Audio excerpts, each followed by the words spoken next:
मैं उम्मीद करता हूं कि नंगलवासी के साथ जो पिछला एपिसोड आपने देखा है आपको बहुत मज़ा आया होगा, पर वो कहानी अधूरी थी। कहानी पूरी होगी इस एपिसोड में, और इस एपिसोड में आप जानेंगे कि कैसे नितिश आका नंगलवासी ने इतना स्ट्रगल करके ये मुकाम हासिल किया है। वो चौंक पे भी सोए हैं, मंदिर में भी सोए हैं, टेंट में भी सोए हैं, और कैसे वो यहाँ तक पहुँचे हैं। और उसके अलावा हम कुछ पैरानॉर्मल एक्सपीरियंसेस के बारे में भी जानेंगे खुद नंगलवासी से।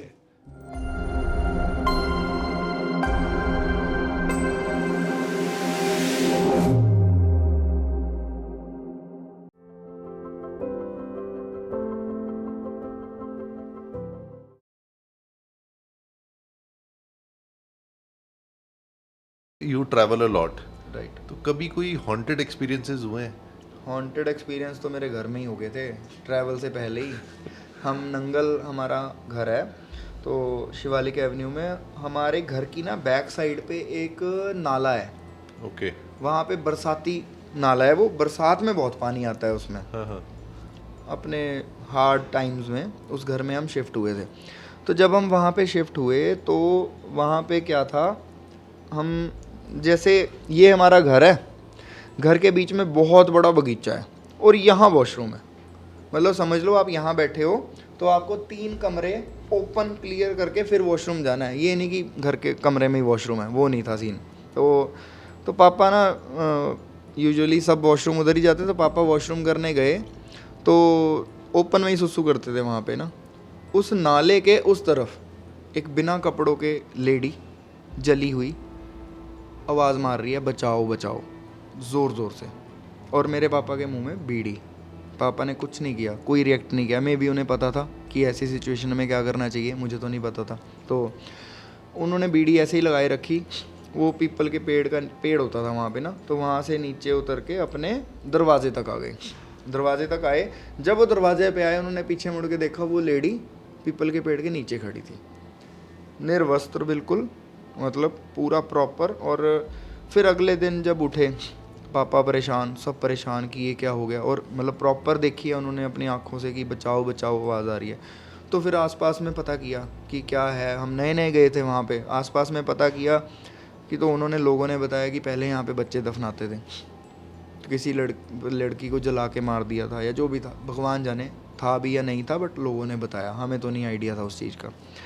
तो फिर मेरे मम्मी रिलीजियस हैं, आपको पता, रिलीजियस वर्ड मुझे लगता है छोटा है उनके लिए, वो बहुत ज़्यादा भगवान को मानते हैं। तो हमने नवरात्रों की वहाँ जोत जलाई, नवरात्रों की जोत जलानी शुरू की। पावर देखना, अब समझ आएगी पावर, नेगेटिव कैसे पॉजिटिव होता है। नवरात्रों की जोत जलानी शुरू की, रहे भी हम वहीं, सब कुछ वहीं पे। बस वो बाहर सुसु करने जाने में डर लगता था, मैं तो गेट पे ही कर देता था, सुबह पानी मार देते थे, मैं नहीं जाता था, मैं क्या बाढ़ में जाए, मैं नहीं जाऊँगा। तो भैया, तो वहाँ से ना हम जब अपने घर में शिफ्ट हुए, जहाँ पे मेरे मम्मी जोत जलाते थे नवरात्रों की हर साल, पहले साल हमने नवरात्रों की जोत जलाई तो वहाँ पे हम बच्चों ने कीर्तन किया मम्मी के साथ ना। फिर धीरे धीरे वो कीर्तन बड़ा होने लग गया, फिर वो कीर्तन कॉलोनी लेवल में होने लग गया।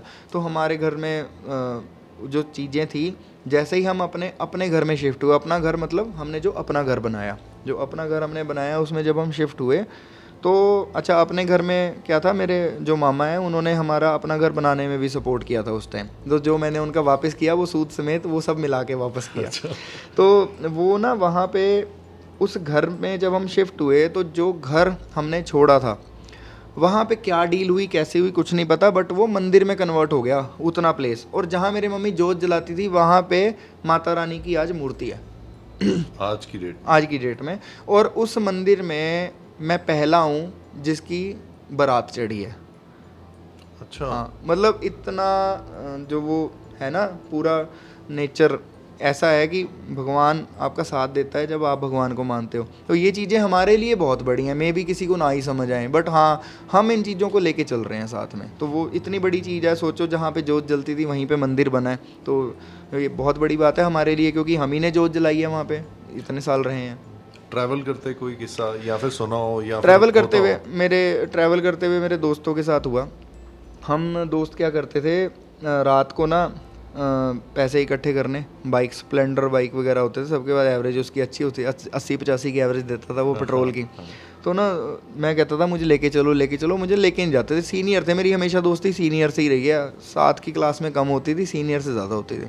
तो वो ना चले गए घूमने के लिए, अगले दिन आए वापस तो कहते यार शुक्र है ऐसे ही बच गए। मैं कहा क्या हुआ? कह रहे हमें बारात मिली हिमाचल में भूतों की, पैर उल्टे उनके, ढोल नगाड़े बज रहे हैं। कहते हम तो मतलब हनुमान चालीसा का जाप करते करते रेस दे के रखी बाइक की। बात है? ये कांगड़ा वाले रोड की बात है वहाँ पे, और ये हिमाचल में होता है। हिमाचल में एक्टिविटीज़ होती हैं। अच्छा, मैं यहाँ पे चंडीगढ़ में जब हम रहते थे, मेरे कई दोस्त थे, उनको शौक़ क्या था, वो क्या कहते हैं उनको जहाँ दफनाया जाता है, ग्रेवयार्ड। हाँ जी। तो वो ग्रेवयार्ड पे बैठने चले जाते थे। हाँ, दक्षई। तो मैं तो कभी नहीं गया। मैं कहा भाई मैं तो बचपन में देख रखी है पापा के हाथ से, मैं नहीं जाऊँगा भाई, तुम जाओ। मैं तो अच्छा कहीं पे हॉन्टेड मूवी चल रही हो, मैं कहता हूँ टीवी बंद कर दो या तो मैं जा रहा हूँ। फ़ोन में कुछ चल रहा हो मैं नहीं देखता, मैं ना सुनता ना देखता। मैं रात को अकेला नहीं सो सकता, आज भी मुझे डर लगता है वो कि कुछ है। मैं हॉन्टेड वैसे ही मेरे लाइफ में जुड़ा हुआ है, वो देखा कभी नहीं कुछ भी मैंने, हुआ मेरे साथ कुछ नहीं। हाँ, एक बार हुआ, हम डस्टर में जा रहे थे, 4-5 दोस्त थे हम, तो हम ना किन्नौर चले गए, किन्नौर से हम कल्पा चले गए।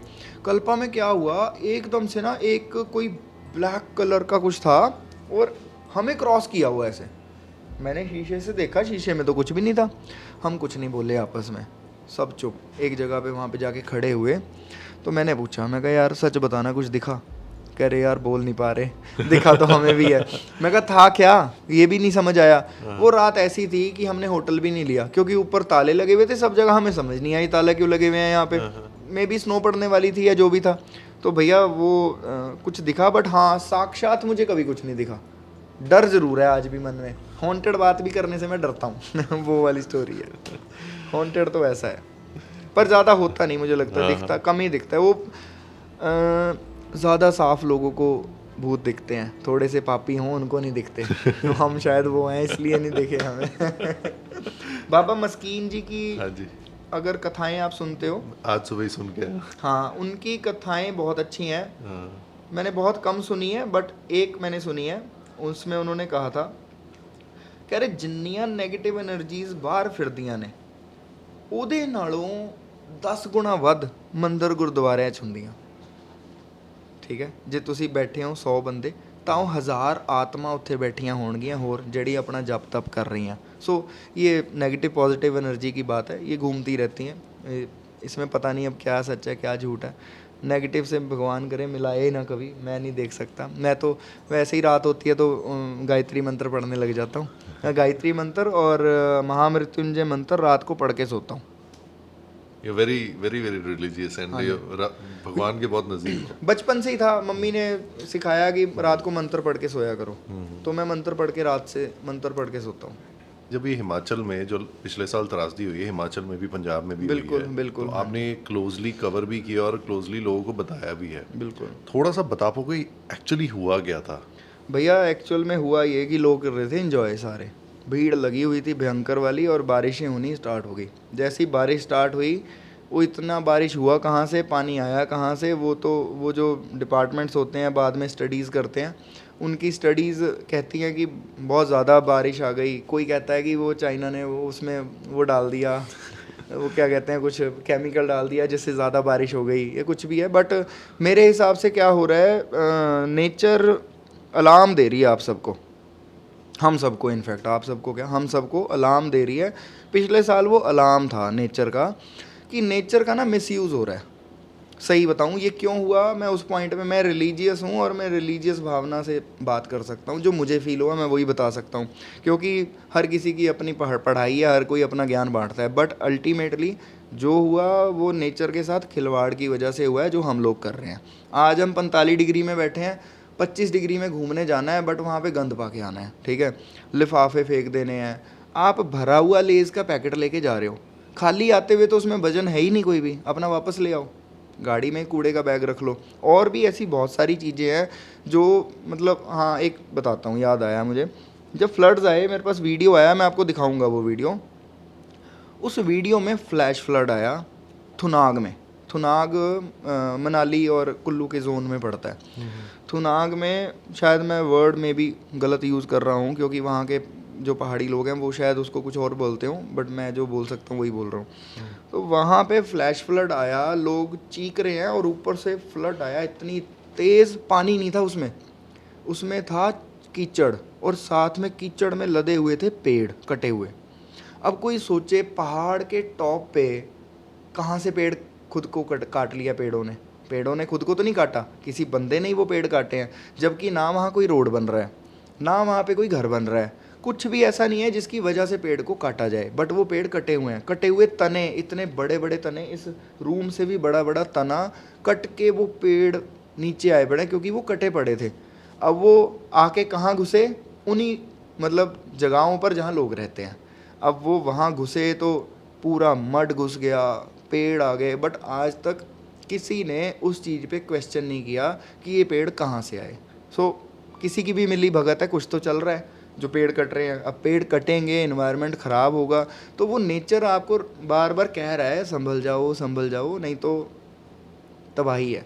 तो वो तबाही इसलिए आई है कि हम लोग केयरलेस हो गए हैं, मतलबी हो गए हैं। और जैसे अभी आपने बात की ना कि हम जब 45 डिग्री से हमें अगर 25 डिग्री में जाना है तो घूमने के लिए तो हम चले जाते हैं, और सभी जाना चाहते हैं, बिल्कुल। जिस वजह से ट्रैफिक जाम्स भी बहुत ज़्यादा होते हैं, और उसके बाद रक्कस भी हर जगह क्रिएट होता है। और जो सबसे बड़ी प्रॉब्लम है, जो लिटरिंग हम इतनी ज़्यादा करते हैं वहाँ पे, बिल्कुल। ये चीज़ तो एक ऐसा लगता है कि हम ना बाहर के देशों को जाके अच्छा बोलाते हैं क्योंकि साफ सफाई है, और अपने देश में खुद ही लिफाफे बाहर फेंक देते हैं, चलती गाड़ियों से फेंक देते हैं। हाँ भैया, वहाँ पे क्या है, वहाँ पे डंडा बजता है। हाँ, वहाँ डंडा बजता है, आप वहाँ फेंक के देखो, वो रगड़ देंगे आपको साथ के साथ ही। आप गाड़ी तेज चलाओ, वहाँ पे रगड़ा हो जाएगा साथ के साथ ही।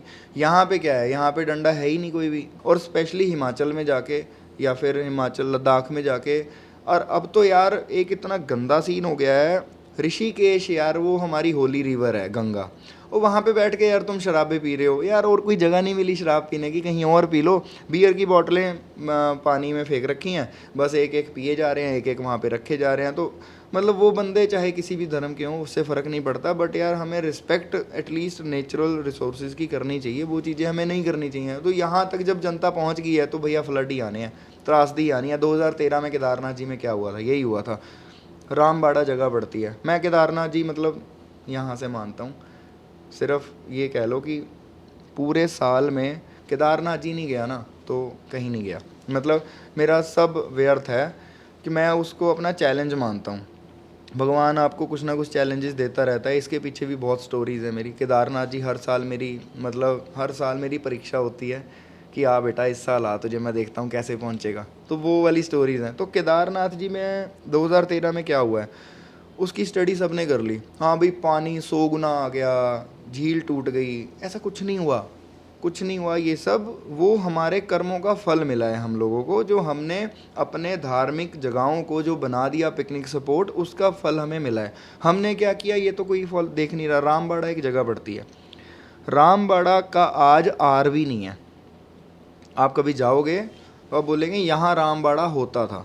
जब त्रासदी हुई, जब वो फ्लड्स आए, सारी जगह पे कुछ ना कुछ तो मिल गया, रामबाड़ा का कुछ भी नहीं मिला, ख़त्म हो गया। क्यों? क्योंकि लोग क्या करते थे, चलो जी हनीमून मनाना है केदारनाथ चलो, ठीक है, आप लोगों को गर्लफ्रेंड के साथ जाना है केदारनाथ चलो, मीट मच्छी खाना है चलो केदारनाथ चलो, ठीक है, वहाँ पे लहसन चल रहा है, प्याज चल रहा है, ठीक है। जहाँ पे जो चीज़ नहीं चलनी चाहिए वो नहीं चलनी चाहिए। अब गोल्डन टेम्पल है, गोल्डन टेम्पल के आसपास मैकडोनल्ड्स और डोमिनोज भी वेजिटेरियन है। आप गुजरात चले जाओ, गुजरात में जहाँ जहाँ पर जैनीज़ रहते हैं वहाँ पे नॉनवेज बिकता ही नहीं है, बिक ही नहीं सकता, क्योंकि उनकी मतलब अपने धर्म को लेके पावर इतनी है कि उन्होंने उनको मजबूर कर दिया वेजिटेरियन पर। में तुम लोग यार अपना इतना बढ़िया धर्म है, इतनी सारी चीज़ें हैं हमारे पास, तीर्थ हैं, तीर्थ स्थान को तीर्थ रहने दो, पिकनिक स्पॉट ना बनाओ।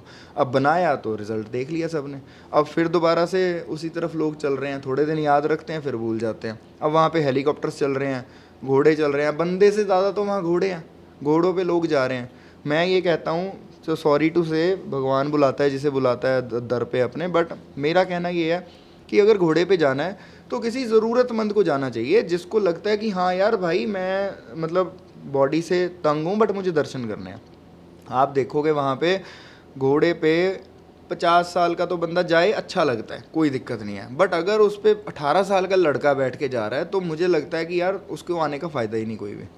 ठीक है, मानते हो इस बात को? जब हम पैदल चलते हैं हाँ जी। तो जिसको पद यात्रा कहते हैं, हाँ जी। मैं जैसे मेरे को अभी तक मौका नहीं मिला केदारनाथ यात्रा का। हाँ जी। छोटा था मैं तब हेमकुंड साहब गया था। तो जब आप पैदल चलते हैं ना तो एक वो एनर्जी होती है, एंड वो आपको एक ट्रांसफॉर्मेशनल एनर्जी होती है, वो आपको ट्रांसफॉर्म करता है जब तक आप पहुंचते हो। तो तब आपको दर्शन भी एक वो फुल फ्लेजेड, जो बिल्कुल सही कह रहे हो आप। मेरे को तो गूज़बम्स आ जाते हैं जब बातें करता हूँ। जैसे आपने कुछ बोला, मैं सुन आपकी रहा था, साथ में मैं अपना एक्सपीरियंस याद कर रहा था।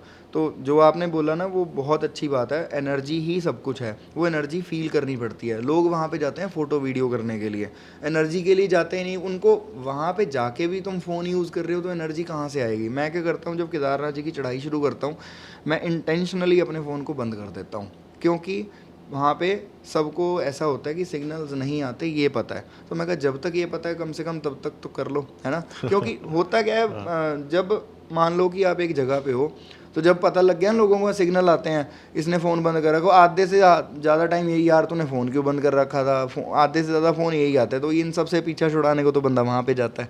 अब मैं जब पहली बार गया ना तो मैं टावर के बिज़नेस के लिए गया था। अपने जियो के टावर्स हमारे लग रहे थे। केदारनाथ जी का सुना बहुत था मैंने, बट मैं कभी गया नहीं था। भोलेनाथ जी को तो मैं बचपन से मानता हूँ। मैं मतलब डेली जल चढ़ाने जाता था मंदिर में। तो मैंने अपने कॉलेज की 2010 तक मैं रेगुलर मंदिर गया हूँ। उसके बाद मेरा मंदिर जाने का सिलसिला थोड़ा टूट गया, कभी लाइफ में इधर गया उधर गया, भाग दौड़ में रह गया। बट वो माइंड में ज़रूर था कि जाना है कभी। तो मेरे से वहाँ से ना 100 किलोमीटर पे था केदारनाथ जी। तो मैं ट्रैवल करके मैं पहुंचा वहाँ पे। मेरे साथ जो बंदे थे मेरे टावर के काम वाले, मैं उनको भी ले गया। मैं चलो दर्शन करके आते हैं, बारिशें हो रही हैं, कोई काम तो है नहीं, चलो चलते हैं। मैं गया तो भैया जब मैं चढ़ रहा था ना चढ़ाई, मैं चप्पलों में ही था। तो मैं चप्पलों में था, मेरी एक चप्पल ना पानी में बह गई वाटर क्रॉसिंग थी, तो मेरी एक चप्पल वाटर क्रॉसिंग में बह गई। तो मैंने क्या किया, मैं कहा यार ये तो इशारा है भगवान का, कि मैं कहा चप्पल बह गई मेरी। तो मैं कहा यार मैं दूसरी भी क्या करूँगा पैर में, दूसरी भी वहीं छोड़ दी। मैं कहा अब पैदल ही जाना है। अब मैं कहा पैदल तो जाना ही जाना है। अब मैं कहा खाना भी कुछ नहीं है, अब मैं कहा बिना खाए जाना है। अब वो चीज़ मन में धार तो ली, एक बार डिसाइड तो कर लिया, फिर अब उस चीज़ के ऊपर परीक्षा हो रही है। जब मैं पहुंच रहा हूँ, मंदिर के पहुंचने से 1 या 1.5 किलोमीटर पहले बंदा कीड़े की तरह रेंगता है वहाँ पे। मतलब जितना मर्जी मतलब एथलीट हो कुछ हो, वो 1 से 1.5 किलोमीटर का स्ट्रेच लास्ट वाला ऐसा होता है कि उसको ऐसे ऐसे ऐसे ऐसे धीरे धीरे चलना है। तो वहाँ मेरी हालत ऐसी हो गई थी कि भाई कैसे पहुँचूँगा, थक गया, बुरा टूट गया, मैं रेंग रहा हूँ, ऐसे रेंग रेंग के पहुँच रहा हूँ। बट जैसे ही मैं मंदिर की फर्स्ट पौड़ी पे पैर रखा और सामने मुझे मंदिर दिखा, मेरी आंखों से आंसू आ रहे हैं। पता नहीं ऐसे कि पता नहीं कौन सा मिलाप मेरा वो था भगवान से पेंडिंग जो हो रहा था वहाँ पे। पता नहीं शायद ऐसा था कि वो कब से बुला रहे थे, मुझे इशारे नहीं मिल रहे थे। मैं जब पहुँचा तो मैं रोने लग गया। मैं मंदिर के अंदर गया, पूजा पाठ हो रही है। एक टाइम आ जाता है कि पुजारी सबको बाहर भेज देते हैं कि बस अब जाओ, हमें श्रृंगार करना है, कुछ करना है। तो वो ना जो मेन वो पुजारी थे वहाँ पे, उन्होंने ना देख लिया या क्या था मुझे नहीं पता, मेरी आंखें बंद है बट यहाँ से बह रही हैं पूरी। मैं भोलेनाथ का मत्था टेक रहा हूँ, ज़ोर ज़ोर से भगवान जी का ओम नमः शिवाय का जाप कर रहा हूँ, हर हर महादेव ओम नमः शिवाय लगा हुआ हूँ मैं कंटिन्यू। तो उन्होंने मुझे छेड़ा नहीं, मैं वहीं बैठा रहा अकेला एकांत, और वहाँ पे वो पुजारी अपना करते रहे जो कर रहे थे और मैं वहाँ बैठा हूँ।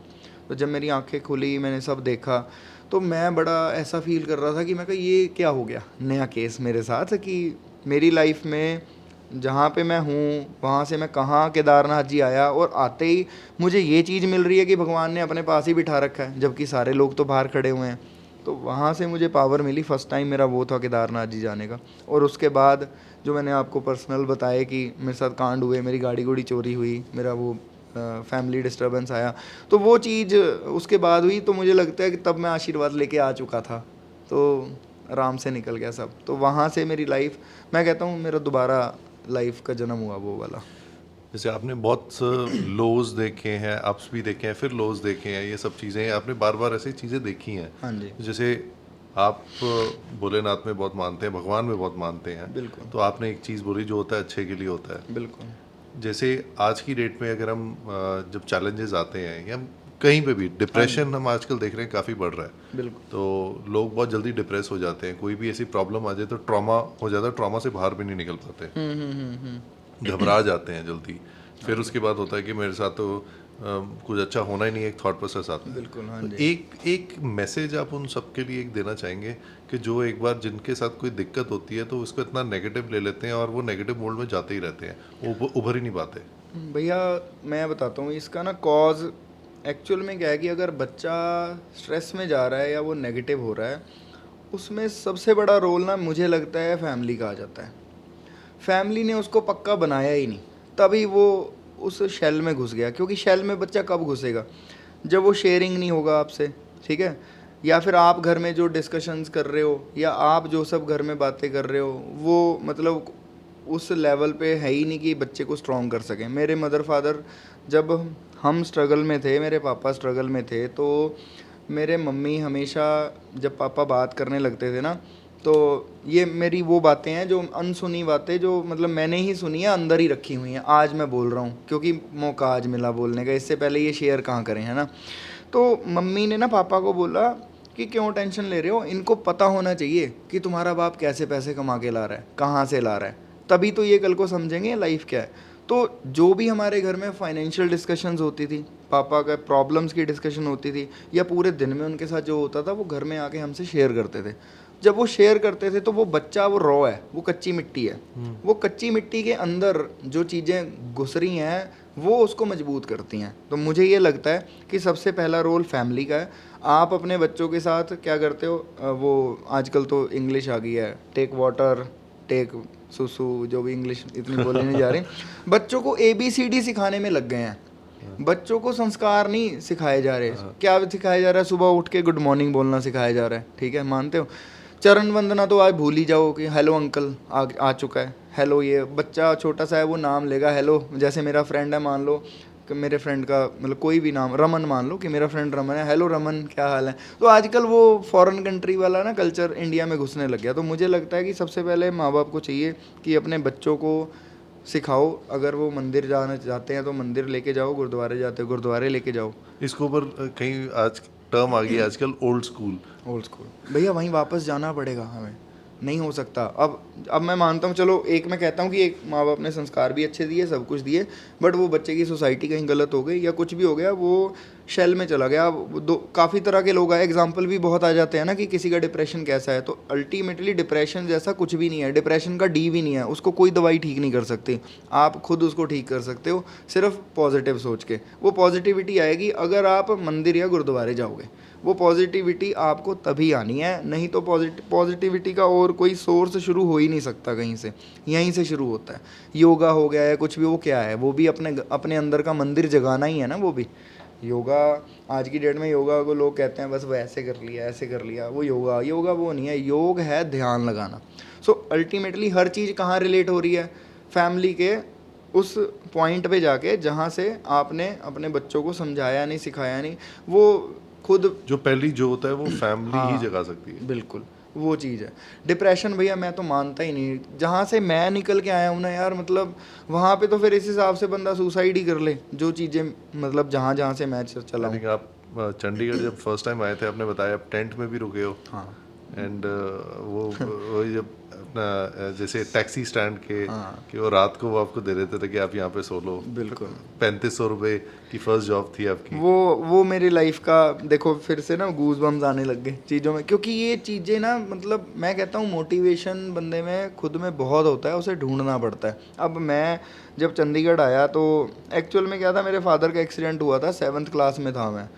तो उस टाइम पे मम्मी अलमारी खोल रहे थे, फ़ोन बजा साइड में लैंडलाइन होता था तो फ़ोन बजा, तो फ़ोन उठाया, तो मेरे दादाजी और मेरे ताऊ जी गए जहाँ एक्सीडेंट हुआ था। तो उस प्लेस से मेरे मम्मा को इन्फॉर्मेशन ये आई कि मेरे पापा की लातें ख़त्म हो गई। मेरे मम्मा कहते यार जब मैं 7th में थी मेरे फादर एक्सपायर हो गए थे। मेरे नाना जी का मर्डर हुआ था एक्चुअली, बट वो कभी जस्टिफाई नहीं हो सका, कभी कुछ हो नहीं। उस टाइम पे हमारे मतलब देश के मैं कहूँगा हालात ऐसे ही थे, कुछ रूल कानून कुछ होता नहीं था, बस गुंडा राज ही चलता था। तो मेरे नाना जी का मेरे मम्मी रिलेट कर गए, तो वो मेरे मन में है आज भी। यार ये तो कहाँ पहुँच गया, मैं आपने कहाँ पहुँचा दिया वापस। तो क्या हुआ फिर मम्मी गए वहाँ पे, तो थोड़ा ठीक था, चीज़ें ऐसी थी कि लाते तो नहीं गई थी, बट हाँ इंजरीज बहुत ज़्यादा थी। अब उसमें क्या था, लोगों ने यूपी बागपत वाला रोड था, मेरठ बागपत, वहाँ पे लोगों ने, नहीं अभी तो साफ है आंखें, भीगेगी तो ले लूंगा रुमाल आपसे, रुमाल मुझे रखने की आदत ही नहीं है। तो अच्छा भीगेगी नहीं, वैसे ठीक है, ये तो इमोशंस वो है ना, वो हमेशा कनेक्ट रहेंगे। ये वैसे भी ना ये चाहिए, ये चाहिए, ये हमारा वो एक तरह से ना ये हमारी सोल की आवाज़ होती है। हाँ ये वो है, मतलब ये मेरे अंदर दबी हुई चीज़ें हैं। तो भैया वहाँ पे रिश्तेदारों के रंग देखे, ठीक है, ये रिश्तेदारी क्या है और अपना कौन है। अपना वर्ड है ना जो, ये बहुत बड़ा वर्ड है, अपना ढूंढना बड़ा मुश्किल है। अगर आप कहें ना कि सगा भाई भी अपना है, तो नहीं, ऐसा अपना नहीं है। अपना पता चलता है जब आप दुख में हो, जब आप पूरे मतलब ख़त्म हो गए हो, तब कोई आपके पास आया और कहे मैं तेरा हूँ, भाई बता क्या करना है। नहीं तो लोग क्या करते हैं, हाल पूछने से भी चले जाते हैं कि हाल पूछा, ये पैसे मांग लेगा कि हाँ यार पैसे चाहिए। तो चलो वहाँ पे क्या हुआ, लोगों ने ना फेक अपने स्क्रैचेस डाल के अपनी बॉडी पे, अपने स्कूटर मोटरसाइकिल को तोड़ के, साइकिल को तोड़ के गाड़ी के नीचे डाल दिया कि भाई हम भी चपेट में आ गए एक्सीडेंट में, क्लेम लेने के लिए आसपास के लोगों ने। तो अब वो लोग कौन थे मुझे नहीं पता, मैं नहीं कहता सारे बुरे होते हैं, बट मेरे फैमिली पे वो आई थी टाइम। तो अच्छा बुरा तो सब जगह होता है, तो वो बुरा मेरे साथ हुआ, हमारे फैमिली के साथ हुआ। तो हमारे घर का जो भी चीज़ थी, मतलब मेरे फादर ने जो अर्न किया था वो सब बिक गया, कुछ नहीं था हमारे पास, सिर्फ हमारे पापा बचे थे। वापस आए, उन्होंने स्ट्रगल फिर से अपना स्टार्ट किया मेरे फादर ने। तो वो जो मोमेंट था उसने मुझे समझा रखा था कि मुझे अपनी फैमिली के लिए क्या करना है। तो मैं चंडीगढ़ आया, जब मैं चंडीगढ़ पहुंचा तो कोई बेसिकली वेडिंग पे मेरा फ्रेंड है बेसिकली हरकमल, उसकी वेडिंग पे मुझे लड़के मिले थे। तो वो लड़के, मैंने कहा यार तुम चंडीगढ़ से हो, कोई जॉब लगवा दो। तो कहते आजा हमारे पास, कोई सीन नहीं है, करा देंगे। अब उन्हें चाहिए था रूममेट एक्चुअल में। अब रूममेट उन्हें चाहिए था, तो वो रूममेट का मतलब होता है रेंट शेयर करना। मैं पहुंच गया चंडीगढ़, मुझे नहीं पता था, मैं तो इसलिए गया कि मैं कहा यार दोस्ती हो गई है, काम आ जाएंगे, चल यार मैं काम करूंगा, धीरे धीरे पैसे दूंगा। मुझे तो जॉब का जे भी नहीं पता था कि जॉब होती कैसे है, कहाँ पे करना होता है, क्या काम होता है। तो मैं पहुंच गया वहाँ पे। वो चौथे दिन कहते भाई रेंट, मैं कहा यार मैं तो नहीं लेके आया रेंट। अब मैं घर मांग नहीं रहा था। आपके फादर मदर ऐसे हैं कि अगर आपको कुछ भी चाहिए तो वो कहीं से मांग के दें, पर आपको देंगे। ये हर माँ बाप करेगा, चाहे वो गरीब है चाहे अमीर है, हर किसी को करना है। बट उस टाइम पे मैंने ये डिसाइड किया, मैं अपने घर नहीं बताऊंगा कि मेरे साथ क्या हो रहा है। मैं कहा मेरे बाप ने, आप इसलिए बोल रहा हूँ कि वो बड़ा भारी वर्ड है, लोग समझेंगे कि शायद जैसे ना वो डिसरिस्पेक्टफुल वर्ड नहीं है, ये बहुत भारी वर्ड है, इसको बोलना ज़्यादा अच्छा लगता है। बापू हिंदी में बाप हो गया, पापा पूपा तो ये तो अब आए हैं ना, असली वर्ड की पावर उसमें है। तो मेरे फादर ने जो स्ट्रगल्स किए थे, मेरे दादा दादी ने जो मेरे पापा के बारे में बताया था, वो चीज़ें, वो फौलाद अपने अंदर भी था। तो मैंने कहा यार वो औकात देखनी है अपनी, जब मुझे घर फ़ोन करना पड़े कि भाई हाथ खड़े हो गए, पैसे दे दो, जहाँ मर्जी से दो। तो मैं रास्ते से ऐसे जा रहा हूँ, बैग उठा लिया मैंने अपना, रुका नहीं मैं वहाँ पे, क्योंकि अनखी तो फिर हम शुरू से ही हैं, अनख नहीं है तो आपके पास कुछ नहीं है। तो चलो एक हाँ ज़रूरी है, मतलब आपकी अनख बड़ी ज़रूरी है कि आप क्या हो। जब आपकी सेल्फ रिस्पेक्ट पे आ जाए तो फिर सब छोड़ दो, उससे परे कुछ ना मानो। तो मैं जा रहा हूँ, रास्ते में वो झुग्गी बनी हुई है, आज भी है वो 29 सेक्टर चंडीगढ़ में, मार्केट के साइड में टेंट है बना हुआ, वहाँ पे टैक्सी वाले बैठते हैं। तो वहाँ पे एक लड़का था, वो ड्राइवर था नंगल में किसी के पास, मुझे जानता था। तो वो लड़के ने मुझे आवाज़ मारी तो मुझसे, मैंने तू यहाँ पे कहाँ, कहता तू दस मैं तो इत्थे हूँ ना, आ मेरी थां है। मैं कहा अच्छा चलो ठीक है। तो मैंने उसको बोला यार ऐसे ऐसे मुझे रूम से निकाल दिया, तू मुझे यहाँ रख लेगा। मैंने सीधा ही उसको बोला, कह रहा भाई देख मैं यहाँ रख लूँगा, बट रात को, दिन में यहाँ टैक्सी वाले होते हैं तो दिन में नहीं रख सकता, बैग तेरा यहीं पड़ा रहेगा, तू रात को सोने सिर्फ आ सकता है। तो भैया मैं दिन में साईं बाबा जी के मंदिर में 3 टाइम सेवा करता था, वहीं पे मैं लंगर खाता था, और जब गर्मी ज़्यादा लगती थी तो मैं भवन के अंदर ही सो जाता था, क्योंकि वहाँ पे मैंने कुत्तों को भी सोते देखा है अंदर। कुत्तों को भी नहीं कोई टोकता, अगर सोया है ना कुत्ता तो उसे टोकेगा नहीं, सोने देगा। तो मैं वहाँ अंदर मैं कहा कुत्ता सो सकता है तो मैं भी सो सकता हूँ। तो मैं साईं बाबा जी के मंदिर के अंदर एसी चल रहा होता था, मैं सो जाता था वहाँ पे। नौकरी ढूंढने जाता था सारी जगह पे। तो मेरी पहली जॉब जो लगी थी वो एक दिन की ही जॉब थी मेरी लाइफ की। वो ये थी कि मैं रिज्यूम बांट रहा था सब जगह। म्यूज़िक वर्ल्ड होता था 17 सेक्टर में। म्यूज़िक वर्ल्ड में मैं गया तो उन्होंने मुझे रख लिया। शर्ट उन्होंने म्यूज़िक वर्ल्ड की मुझे दे दी, एम बना होता था यहाँ पे, शर्ट उन्होंने दे दी। तो मैंने एक दिन की जॉब की वहाँ पे। मुझे समझ आ गया कि मैं कहा भाई ये सिंगर के नाम मैं नहीं याद कर सकता, क्योंकि वहाँ पे वो था कि कस्टमर आ रहा था, वो उसको बंदे बता रहे थे कि सर ये लता मंगेशकर के गाने हैं, ये मतलब ऐसे और जो मुझे सिंगर बोलने याद ही नहीं आते। तो मैं कहा यार मैं गाने सुन सकता हूँ, मैं गाने सुना सकता हूँ कि इसमें ये गाने हैं। पर्सनालिटी अलग होती हाँ, मैं कहा मैं ये कैसे बताऊँगा लिरिसिस्ट ये है, मतलब बजाने वाला वो धुन वाला ये है। मैं कहा भाई मैं नहीं कर पाऊंगा, मैं भैया स्कूल में नहीं इतना याद करा हमने, वो हम 33 नंबर वाला बच्चे हैं, हमें 33 चाहिए बस, पास होना है। अपने को माइंड में ये नहीं होता था कि 100% लाने The हैं। best thing about you is you are very natural, you are very blunt, you are very open. जो ये है जी, यही है, ये है, ये नहीं है, बात खत्म। वही स्टोरी थी। तो भैया मैं कहा यार ये हम नहीं कर सकते भाई, अपने से नहीं याद होगा। फिर मैंने क्या किया, उसके सामने एक ऑक्टेव का शोरूम था। Yes. मैं ऑक्टेव के शोरूम में चला गया। मैं कहा यार जॉब दे दो। वहाँ मुझे कपड़े के शोरूम में जॉब मिल गई। लिवाइस था, नहीं ऑक्टेव ही था, बट उनके ना कोड होते थे। मैं कहा चल यार कोड तो याद कर लेंगे, जीन का ये कोड है, शर्ट का ये कोड है, चेस्ट ये होती है, वैसे वैसे। मैंने मम्मी को फ़ोन किया, मैं कहा मेरी जॉब लग गई और ऐसा है कि पूरा दिन शोरूम में रहना है और बस 8500 7000 8000 सैलरी मिलेगी। ये तो बहुत बढ़िया है, क्योंकि उन्हें एक्सपोजर नहीं है ये चीज़ों का, कुछ भी नहीं है उनके लिए। तो ये था कि हाँ ठीक है, सारा दिन लड़का दुकान के अंदर रहेगा, एसी में रहेगा, धूप नहीं लगेगी, कुछ नहीं लगेगी भाई, रोटी पानी का भी जुगाड़ हो गया, रहने का भी हो गया। मम्मी ने भी ओके कर दिया। अब मैं 2 दिन वहाँ जॉब पे गया, तो 2 दिन बाद मुझे फील हुआ नहीं यार मैं नहीं कर सकता, मतलब है नहीं, मेरे को वाइब नहीं आ रही थी। क्योंकि मेरा ना मतलब सिक्स सेंस वर्ड मैंने बाद में सुना, बट वो चीज़ है मेरे में बहुत पहले से। क्योंकि मेरे घर में पूजा पाठ होता है, नवरात्रों के व्रत रखते हैं मेरे मम्मी। उसमें ना नवरात्रों की जो दुर्गा स्तुति के पाठ है, उसमें एक अध्याय आता है। वो अध्याय अगर आप रेगुलरली अपनी लाइफ में पढ़ोगे तो आप सामने वाले के मन में क्या चल रहा है या फ्यूचरिस्टिक चीज़ें देख पाओगे। ये चीज़ है, ये एग्जिस्ट करती है, मेरी लाइफ में तो है, मुझे दिखती हैं। जैसे मैंने आपको बताया कि मुझे माइक दिखता था, वो आज मेरे सामने है। को विजन दिखता है। हाँ, विजन दिखता है, विजन होता है ये। तो मुझे लोगों की चालाकियाँ समझ आ जाती हैं, शुरू से मुझे पता है, और खुद का भी पता चल जाता है कि मैं क्या हूँ। तो मैं क्लियर था कि मेरे से नहीं होगा। तो मैं फिर साईं बाबा जी के मंदिर में सेवा करता था, तो मैंने उनसे सेवादार से कहा, मैं कहा यार प्लीज़ कोई जॉब लगवाओ यार मेरी। तो उन्होंने कहा कि रिलायंस में 9 सेक्टर चंडीगढ़ में जॉब है, वहाँ पे आपको फॉर्म फिल करना है। जितने आपने सिम लिए, वो सिम किसने लिया, वो नंबर डाल के उसका नाम वहाँ पे डालना है, सो दैट वो पोर्टल पे चढ़ सके। अब वो मैं करने लग गया। वो थी जॉब रात को 9 से सुबह 4 बजे की, बट उसमें क्या होता था 200 कैफ एंट्री आपको करनी है, चाहे वो आप 2 घंटे में करके चले जाओ। मैंने क्या किया, धीरे धीरे स्पीड बनाई। एक टाइम पे मेरा स्पीड ऐसी हो गई थी कि मैं देखता ही नहीं था कीपैड की तरफ, फॉर्म भरता था 2 घंटे 2.5 घंटे में 200 कैफ एंट्री मारी और चल घर। तो घर आ जाते थे, रूममेट्स दोस्त बन गए थे, कुछ दोस्तों ने मिलके एक जगह ले ली थी, वहाँ पे रहते थे। तो फिर मैंने कहा यार 3500 से तो मेरा कुछ नहीं होगा। फिर मैंने उन्हें कहा मुझे दिन की भी नौकरी दे दो। तो उन्होंने मुझे दिन में नौकरी दी। रिलायंस में एक आउट गोइंग बार डिपार्टमेंट होता था कि आउट गोइंग बार नंबर्स का डेली आपको डाटा मिलता था। वो नंबर्स आपको दोबारा एक्टिव करवाने होते थे, क्योंकि वो कस्टमर है उनके, पेमेंट नहीं आई होती थी। तो अब जब मुझे वो जॉब मिली, उसमें मेरे लिए चैलेंज क्या आ गया, मेरे पास तेल भरवाने के लिए बाइक में पैसे नहीं, कुछ भी नहीं। तो मैं पैदल ट्रैवल करता था, और पैदल ट्रैवल करता था। मान लो 9 सेक्टर में ऑफिस है, वहाँ से सुबह मुझे निकलना होता था। मान लो कि मुझे कलेक्शन करने 45 सेक्टर जाना है, तो मुझे दोपहर की रोटी छोड़नी पड़ती थी।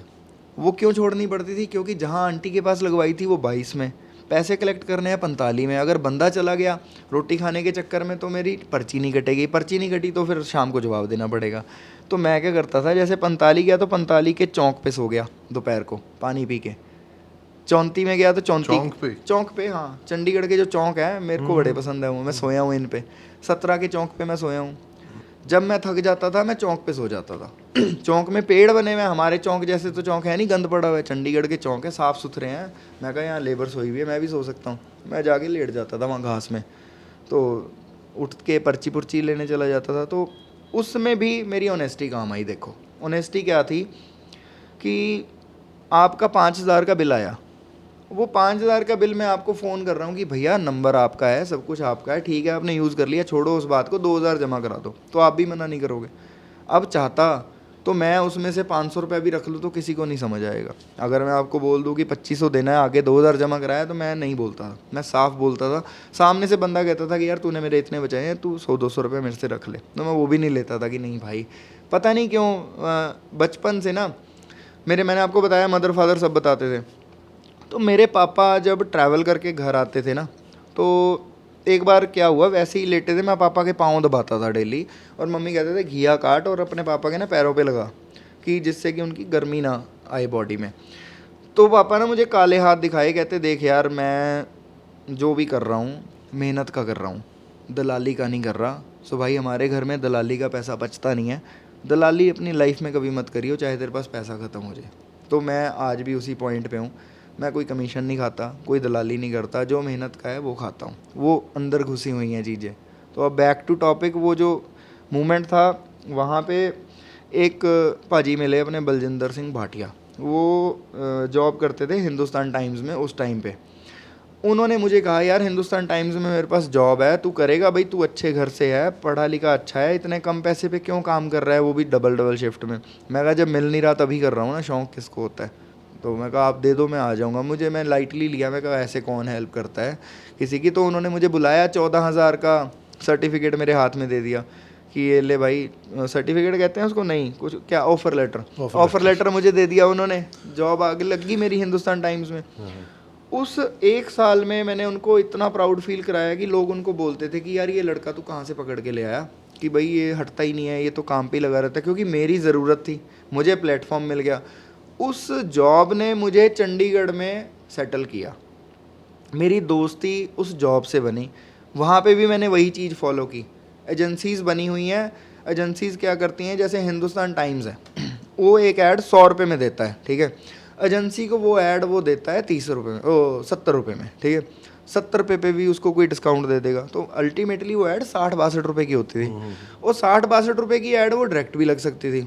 तो मैं फ़िक्र नहीं करता था कि एजेंसी का फ़ायदा हो रहा है या लॉस हो रहा है, क्योंकि वहाँ जितने बंदे जॉब करने वाले हैं वो एजेंसी का बेनिफिट कराते हैं। मैक्सिमम लोगों का यही नेचर है, बहुत कम होंगे जो अपनी जॉब को जॉब की तरह करेंगे। अल्टीमेटली अगर 60 रुपये की चीज़ लग रही है तो वो डायरेक्ट भी 62 की लग जाए। You have been very passionate throughout, और पैशन से किया और फुल फ्लेजेड ऑनेस्टी से सारी चीज़ें की, दैट इज़ वाई हाँ जी, what you are today is because of the sum of so many things। बिल्कुल। तो ये जो आपने ये जर्नी आपकी रही है, हम कई बार किसी को सक्सेसफुल देख लेते हैं। हाँ जी, हाँ जी। यू आर रनिंग अ पीछे का नहीं बिजनेस, पता होता। You are running a business, आप मोहाली में सुपर डोनट्स भी चला रहे हो। हाँ जी। फिर देन आप ये पहाड़वासी नंगलवासी ये 2 हाँ जी। पेजेस हाइलेक्स बिल्कुल, हाइलक्स वाला, हाँ हाइलेक्स वाला भी चला रहे हो। हाँ जी। तो ये कई बार ऐसे लगता है यार ये बंदा लकी है और ये हो गया, मतलब ठीक है भगवान की मर्जी से ही होता है सब, सही बात बट फिर ये जो दर्द होते हैं, ये हमें जख्म हमें पता होते ये हमें हैं, पता जिसके होते जिस पे बीते होते हैं। बिल्कुल।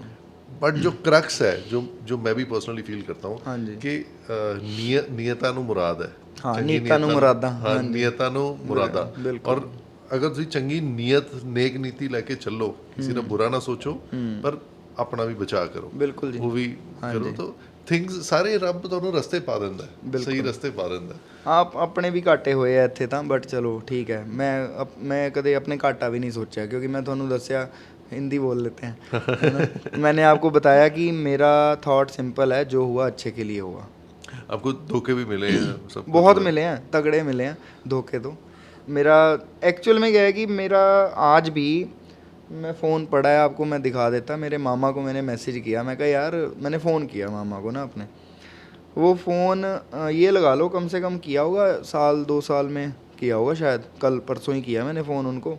याद आ रही थी मुझे, क्योंकि जब आप एक्चुअल में क्या था, जब मैं छोटा था हमारे लिए आजकल में क्या है कि बच्चों के लिए घूमना क्या है कि कहीं घूमने चले गए, एक्टिविटीज़ करने चले गए, ठीक है, फैमिली ट्रिप पे चले गए। अपने लिए घूमना क्या होता था, जून जुलाई की छुट्टियां, नानी का घर इजिकल टू बस।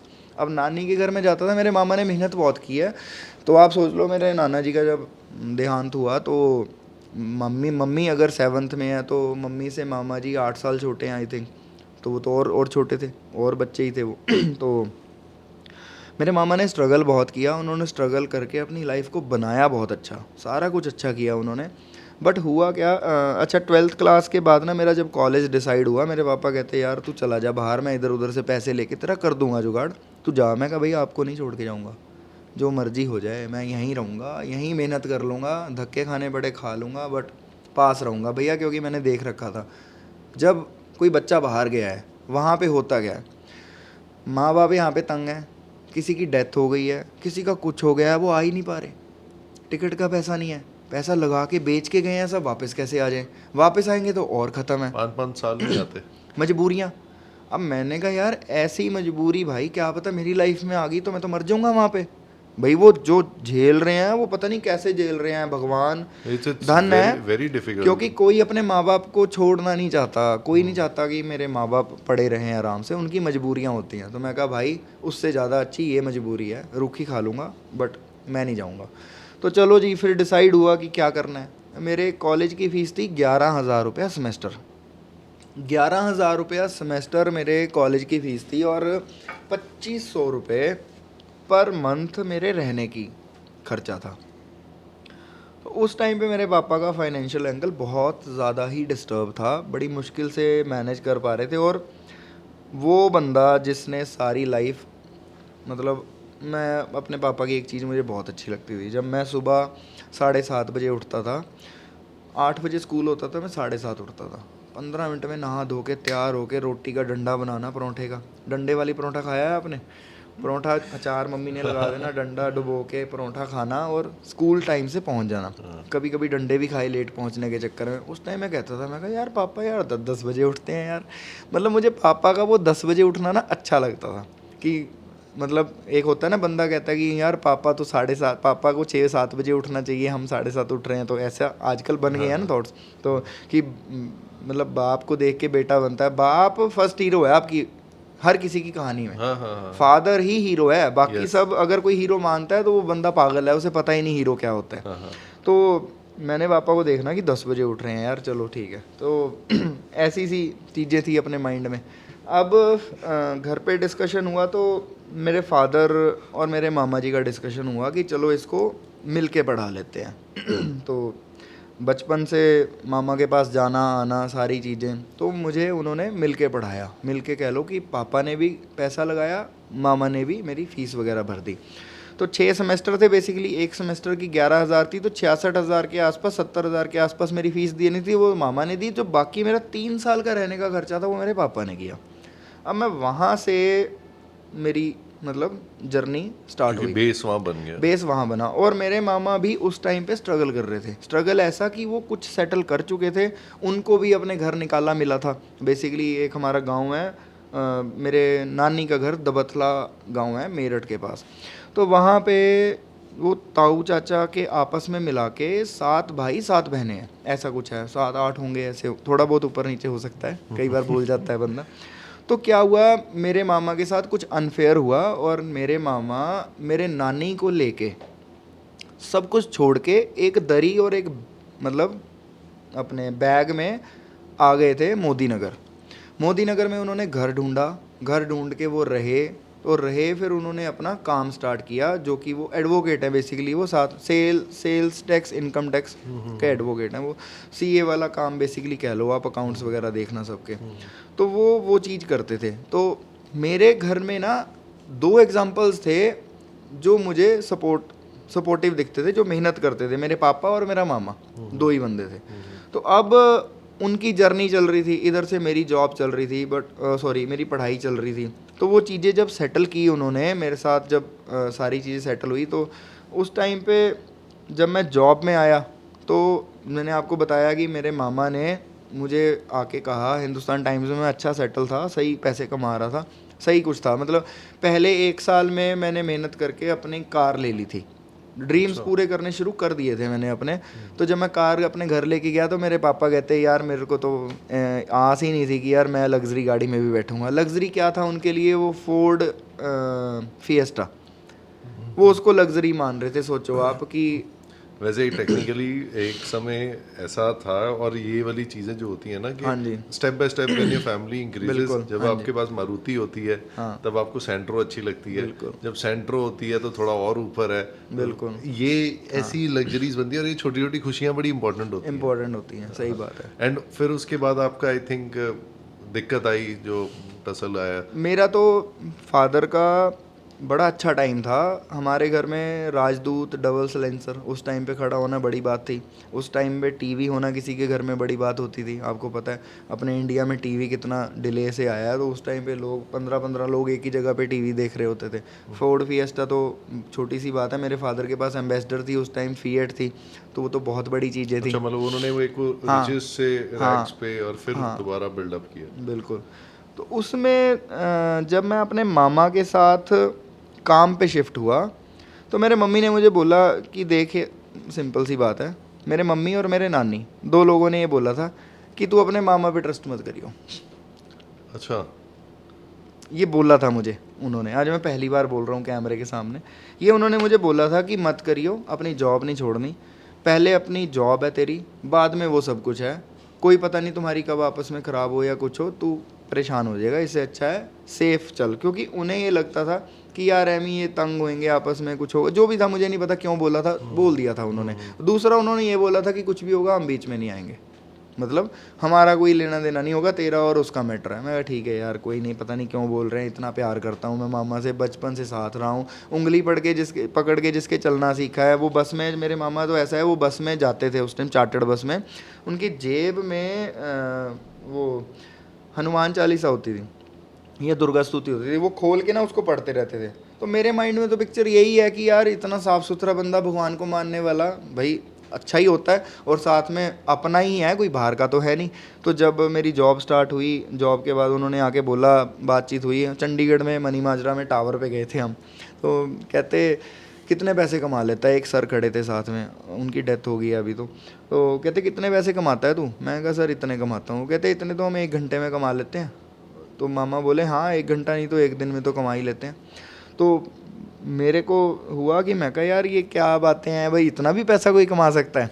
मैं तो जॉब कर रहा था, मुझे तो वही बड़े लग रहे थे, तो मैं कहा इतने भी पैसे कोई कमा सकता है? तो फिर उन्होंने, अंकल ने बोला जो मामा जी के साथ थे कि बेटा देख, तेरे मामा का बिज़नेस है, ये सेट कर रहा है बिज़नेस, तू इसके साथ ही लग जा, क्योंकि ये कोई एम्प्लॉई रखेगा, कुछ भी रखेगा, वो बंदे भी पैसा रखेंगे और वो चोरियां भी करेंगे, सब कुछ करेंगे, तो जितना तू कमा रहा है उतना तो तू चोरियों में इनका बचा लेगा। तो मुझे कहीं ना कहीं जस्टिफाइड लगी बात, तो मैंने कहा ट्राई करते हैं।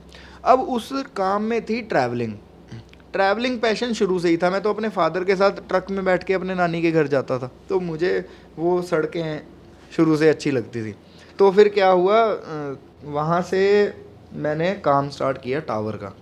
मेरे मामा कोई ज़्यादा ख़ास काम नहीं उस टाइम पे करते थे, वो मोबाइल टावर में लगा लो, गेट लगा दिया, लॉक लगा दिया, ये सब करते थे। शायद वो इलेक्ट्रिकल का कोई बड़ा काम, सिविल का कोई बड़ा काम, सेफ्टी का कोई बड़ा काम लेने में कतराते थे, डरते थे, भगवान जाने, मुझे नहीं पता। बट मैंने उनको फोर्स करके वो काम लिए पंजाब में।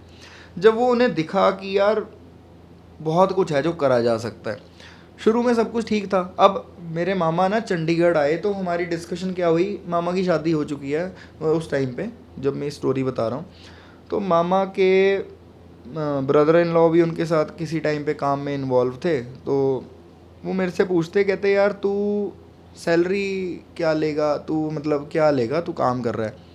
मैं कहा यार ये बिज़नेस मतलब आपका है या पापा का है, मेरे लिए तो सेम ही चीज़ है, मैं पैसा तो माइंड में ला भी नहीं सकता कि मुझे पैसा मिलेगा तो मैं काम करूँगा। मैं कहा मैं तो अपना काम कर रहा हूँ, जो जिम्मेदारियाँ एक फादर पूरी करता है या बिज़नेस में जो आप कर रहे हो, आप, मैं तो आपका बेटा ही हूँ, आप अपने हिसाब से कर लेना जो करना है, मुझे कुछ नहीं करना, मुझे कुछ नहीं सोचना इस बारे में, मैं सिर्फ काम करूँगा।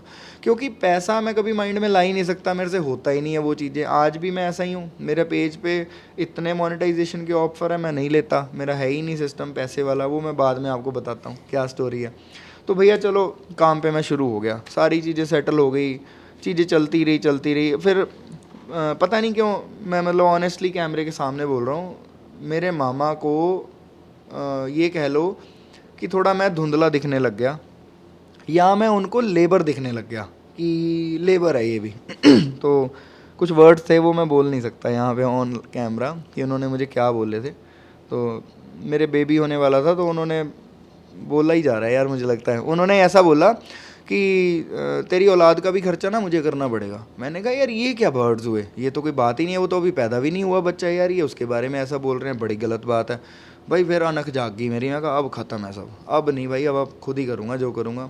आज की डेट में मेरी भी टावर कंपनी है मेरे मामा की भी टावर कंपनी है, मैं भी टावर्स के लिए काम करता हूँ, वो भी करता। अल्टीमेटली जो मैंने किया, जो मैंने सीखा, मैं उसी को करूँगा। अब उसमें क्या था, जब मैंने काम शुरू किया उनके एम्प्लॉयज़ के मेरे पास फ़ोन आया कि भाई हमें जॉब पे रख लो, हम आपके साथ आएंगे। मैं कहा ना, कोई नहीं रखना। रीज़न, कल को मैं कुछ भी बना तो ये कहेंगे मेरे ही तो बंदे चोरी करके लेके गया था, तभी तो काम कर गया। तो मैंने ना उनके बंदे लिए, ना उनका पैसा लिया, उन्होंने ही उल्टा मेरा रखा, छोड़ दो, ख़त्म। क्योंकि मैंने फिर एक बात कह के ख़त्म कर दिया, मैं कहा जी आपने पूरे परिवार पे किसी दुख के टाइम पे हेल्प की थी, आज वो सूद समेत मैंने आपकी वापस कर दी। ना आपका मेरे पे कोई एहसान है, ना मेरे पे आपका कोई एहसान है, दोनों बातें क्लियर हैं। आपका रास्ता अलग, मेरा अलग। आज की डेट में मैं भी टावर का काम कर रहा हूँ, वो भी कर रहे हैं। टर्नओवर कभी इक्वल घूमती है, कभी मेरी ज़्यादा हो जाती है, पर कम कभी नहीं हुई उनसे। तो वो चीज़ ने वो भी डिफ़ाइन कर दिया कि मैं लेबर नहीं था भाई, बेटा ही था तुम्हारा। बट ये सारी चीज़ों के बाद भी मेरे को उनसे प्यार बहुत है।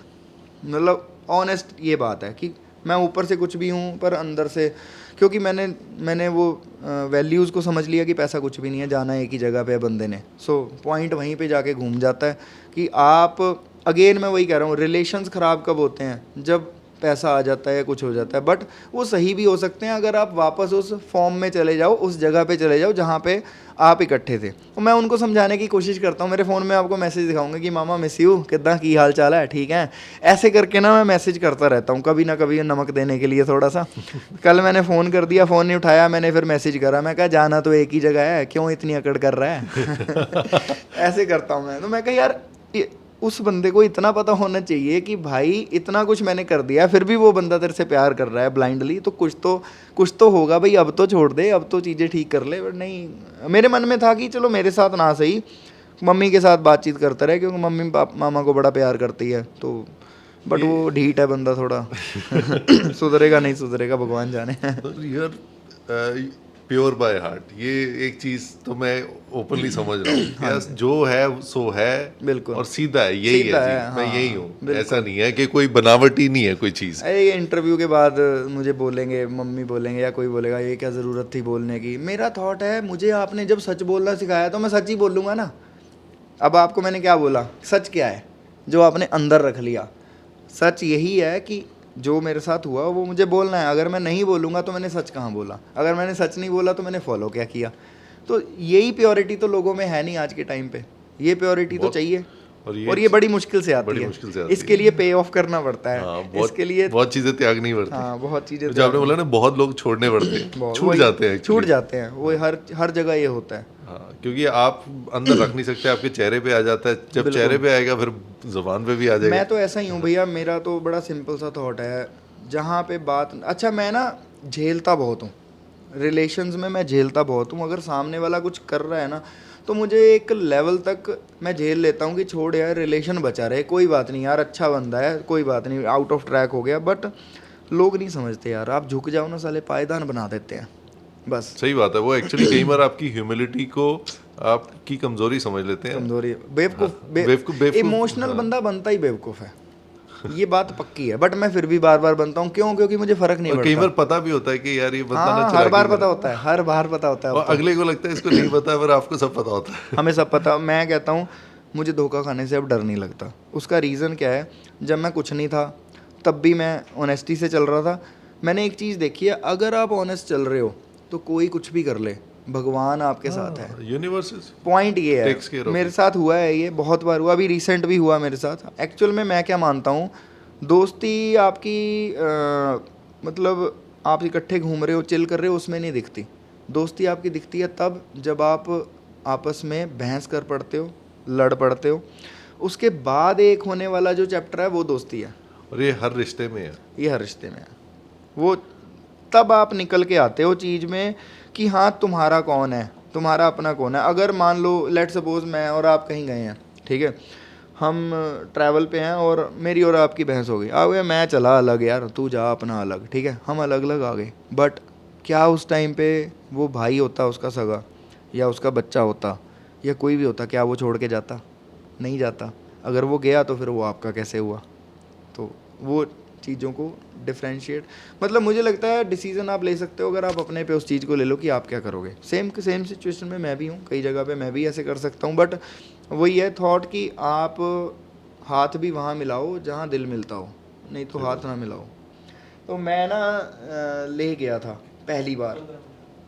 लेह में पत्थर साहब गुरुद्वारा है, तो वहाँ पे मत्था टेकने के बाद मैं वहाँ लेट गया। जब मैं वहाँ पे लेटा, आर्मी वालों ने आके उठा दिया कि भाई ये आर्मी ऑपरेटेड है, यहाँ पर आप सो नहीं सकते। रात के बज रहे थे 10 के आसपास बजने वाले थे शायद। तो हम रोटी वोटी खा के चलो, मैं कहा यार अब ट्रैवलिंग ऐसी है मेरी कि मैं भैया, मुझे अगर आप 25-30 घंटे भी कहोगे ना तो भी मैं ड्राइव कर लूँगा। मतलब मेरी मतलब सबसे बड़ी ड्राइव 34 घंटे है कंटिन्यू, मैंने 34 घंटे गाड़ी चलाई है। तो हुआ क्या, मैंने कहा यार देख कपिल चलते हैं। वो बंदा अपना थोड़ा सा वो, चलो बोलने में कुछ नहीं जाता, वो अच्छा अच्छी वाली सिगरेट उन्होंने पी, तो वो मतलब वो चिल अपने- थे पूरे, ठंडे थे पूरे, है ना। तो वो ना कह रहे चल कोई चक्कर नहीं, आधे रास्ते मैं चला लूँगा। जोन में थे। जोन में थे कि आधे रास्ते तू चला, आधे रास्ते मैं चला लूँगा। मैं कहा ठीक है भैया। मैंने गाड़ी स्टार्ट की, 50 किलोमीटर पे हम पहुँचे तो आगे एक टवेरा चल रही है, ठीक है, टेम्परेरी नंबर टवेरा, और पीछे मेरी गाड़ी। उस बंदे से ना मैं पास मांग रहा हूँ कि मैं कहा यार पास मिल जाए मुझे, मैं निकल जाऊँ भाई, मुझे जाना है, ये 40 की स्पीड पे चला हुआ है। अब मुझे पास ना मिले, पंजाबी दिमाग अपना भी तो गर्म हो ही जाता है। मैं उसको डिपर मारने लग गया।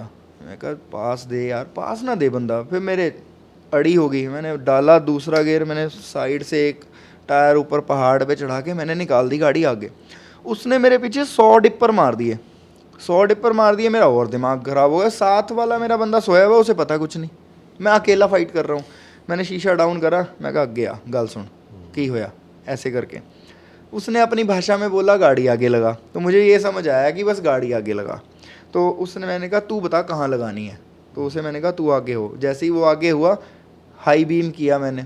अब लो बीम पे गाड़ी के कैबिन के नीचे लाइट होती है, हाई बीम पे कैबिन के अंदर जाती है। वो जब लाइट कैबिन के अंदर गई ना, तो आगे 2 बंदे जो दिख रहे थे उसकी पिछली सीट से 4 बंदे उठ के बैठ गए। वो सबसे पीछे सीट थी, उससे 4 बंदे उठ के बैठ गए। मैं कहा ये साले पहले कहाँ थे? पहले तो 2 ही दिख रहे थे। मैं कहा 2 वो 2 हम लड़ लेंगे यार, क्या फर्क पड़ रहा है ना, बहस कल्ला तो है, ये कौन सा इसके साथ कौन सा, बहुत कुछ है यहाँ पे। उस टाइम पे सिचुएशन हो गई चेंज। अब उसको मैं उठा नहीं सकता, वो सोया पड़ा है, वो हाई है, उसको तो बताऊंगा क्या, बात क्या करूंगा, कैसे हम रिएक्शन एक्शन करेंगे। तो 3 ट्रक खड़े हुए थे, तो मैं ऐसे जा रहा हूँ ना, मैं उसको कहा तू गाड़ी आगे लगा। तो उसने वहाँ तीसरे ट्रक के आगे गाड़ी लगाई, जो कि मेरे से तीसरे नंबर पे था। मैं यहाँ पे था, मैं यहाँ से गाड़ी ऐसे घुमाने लगा, इतने में ना वहाँ से बंदा आ रहा था। मैंने कहा जब तक मैं घुमाऊँगा, बैक लूँगा, फिर ऐसे जाऊँगा, लंबा हो जाएगा, और मुझे लगता है वो शीशा वीशा तोड़ के पकड़ ही लेंगे अपने को। तो मैंने इधर को घुमाने की बजाय मैंने ऐसे सीधी कर दी गाड़ी, सीधी करके मैंने नाप दी गाड़ी उसके पास से। अब कम्युनिटी में क्या होता है, बैठ के सुसु करते हैं, वैसे मुस्लिम कम्युनिटी है, वो बैठ के सुसु करते हैं, मुझे नहीं पता, बट वो बैठ के कर रहे थे। तो मैंने देखा कि यार वो 2 बंदे बैठ के सुसु कर रहे हैं, और गाड़ी स्टार्ट खड़ी हुई है, ड्राइवर गाड़ी में ही बैठा है उनका। मैंने उनकी शक्लें भी नहीं देखी, कुछ नहीं देखा, सिर्फ साइड एंगल से आँख के मैंने वो देखा निकलते हुए मिली सेकेंड में कि बैठे हैं। मैंने गाड़ी खींच दी अपनी, फुल स्पीड पे मेरी गाड़ी चल रही है, और विदिन 5 और 7 मिनट्स वो गाड़ी मेरे बम्पर टू बम्पर आ गई। मेरी गाड़ी आगे चल रही है, तब 370 नहीं टूटी थी, 370 एग्जिस्ट करती थी, और टेररिज्म था अच्छा खासा, पत्थरबाजी ये वो बहुत कुछ होती थी। तो मैं जा रहा हूँ तो मेरे बम्पर से बम्पर लगा हुआ गाड़ी का, जूं जूं जूं जूं जूं ऐसे हो रही है। मतलब वो एकदम से मेरे आगे ऐसा आ गया मूवमेंट कि मैं क्या करूँ। तो फिर अगेन वही घर वाली बात मेरे माइंड में, तो मेरे पापा ही आए कि यार बात सिंपल सी है, लड़के मरेंगे डर के नहीं मरेंगे। पंजाबी बंदा, सीधी जी गल है, साढ़े तो मतलब इतिहास 'ਚ यही चीज़ां लिखियां हुई कि मरना मुरना तो आम जी गल हो गई है कि मरन तो नहीं डरना, जे अणख ते गल आ जाए फिर मरना है तो डरना नहीं। तो मैंने सोचा कि मैं इनके पैर नहीं पकड़ूंगा, मैं जब तक लड़ सकता हूँ। अब मेरी स्टीयरिंग और मेरी लात ये लड़ रही है, थक गई तो जो होगा देखा जाएगा, पर मैं आगे हाथ नहीं जोड़ूंगा कि हाँ भैया छोड़ दो, भैया माफ़ कर दो, क्योंकि मुझे क्या पता कौन है क्या होने वाला है। तो भैया ड्राइव चल रही है चल रही है चल रही है, बहुत लंबा ड्राइव हो गया, वो मेरे से पास नहीं ले सका। स्किल्स कह लो, भगवान की कृपा कह लो कि मेरी आई नहीं थी तो मैं बच गया, ये कह लो, कुछ भी कह लो, बट मेन एक चीज़ है कि मैं डरा नहीं। तो एक ना मोड़ आया ऐसे, इस तरह से ऐसे मोड़ आया बड़ा। अब मैंने क्या किया कि मेरी गाड़ी का मोमेंटम ना टूटे, मैंने मोड़ को ना लंबा लेके काटा थोड़ा। उसने क्या किया, यहाँ से गाड़ी को ऐसे ले आया। तो जब वो गाड़ी ऐसे ला रहा था तो मैंने अपनी गाड़ी को ऐसे करके ऐसे किया।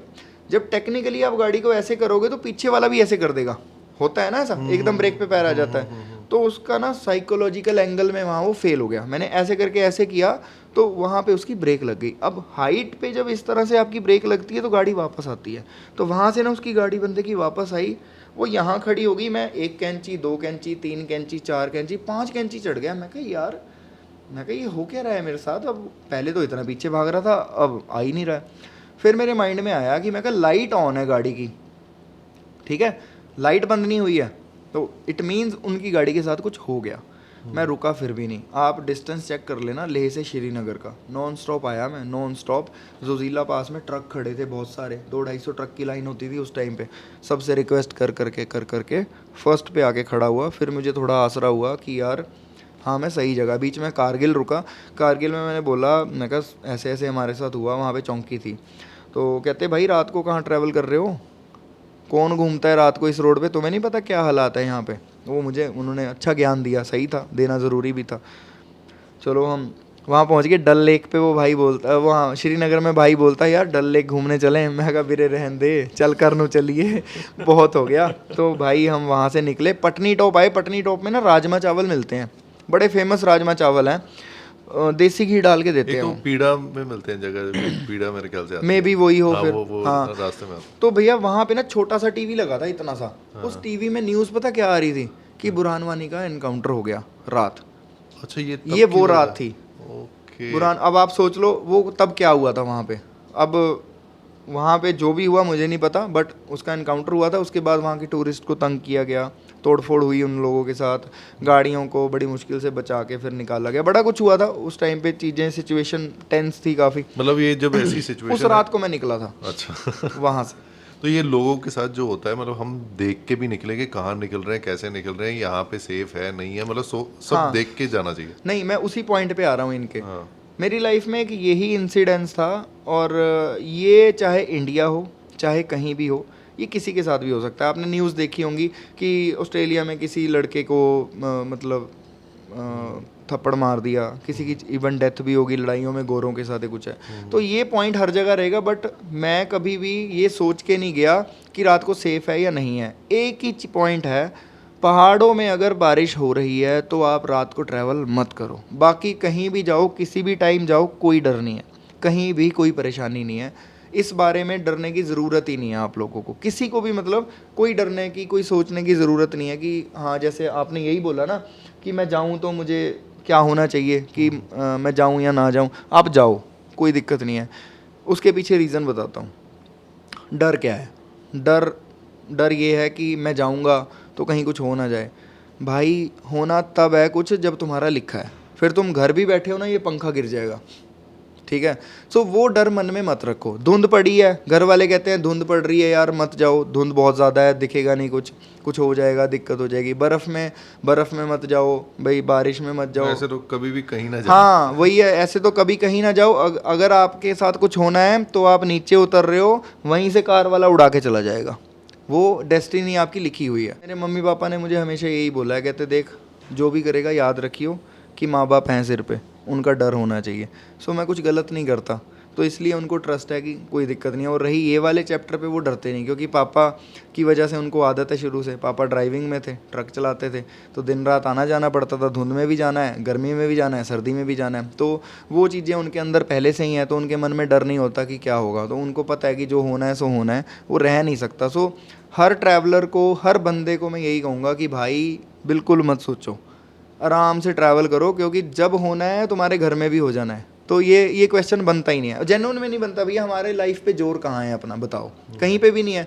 जब जिसको जाना है तुम रोक सकते हो? जितने मर्जी डॉक्टर हैं वो भी एंड में कहते हैं भगवान से प्रेयर कर लो। जब टाइम आता है तो लोग घर पे ही, बेड पे ही लोग चले जाते हैं। बस ये है कि आए अच्छे से आए मौत, बस दर्द ना दे, वो वाली आनी चाहिए।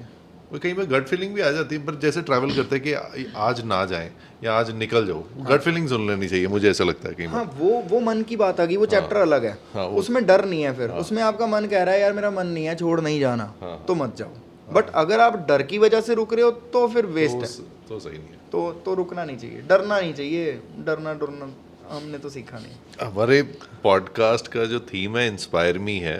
ठीक है। Your journey is inspiring, everything is inspiring, your thought process is very inspiring, the way you think and the way you have lived life and the way you want to live life, वो सारी चीज़ें बहुत inspiring है। ये inspire me मंत्रा मैं एक इस हिसाब से चाहता हूँ कि अभी क्लाइमेट चेंज काफ़ी तेज़ी से हो रहा है, हीट वेव्स भी अभी हम देख रहे हैं कितनी ज़्यादा हो रही है। लास्ट ईयर जो फ्लड्स आए थे सब कुछ है, फिर हिमाचल हो गया, उत्तराखंड हो गया, JNK हो गया, पहाड़ों में भी आप कवर करते हैं, देखते हैं, पूरा इंडिया आप ऑलमोस्ट घूम चुके हैं, सारा कुछ है, चीज़ें बदलते देख रहे हैं। अब क्या है कि घूमना लोग छोड़ नहीं सकते, बिल्कुल। और पर एट द सेम टाइम जब भी सीज़न आता है, चाहे मनाली हो, शिमला हो, कोई भी जगह हो, जाम्स दिखेंगे, या फिर आपको वहाँ पे दिखेगी कहीं ना कहीं ऐसी चीज़ें दिखेंगी, या गाड़ियाँ आपको बर्फ़ में स्किड होती दिखेंगी, ये सब चीज़ें होती हैं। हाँ जी।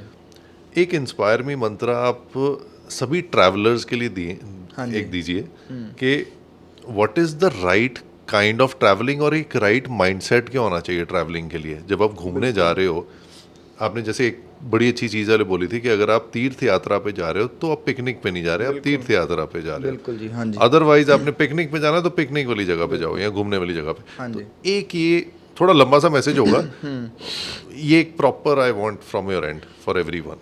भैया मेरे हिसाब से ट्रैवलर और टूरिस्ट दो कैटेगरी हैं।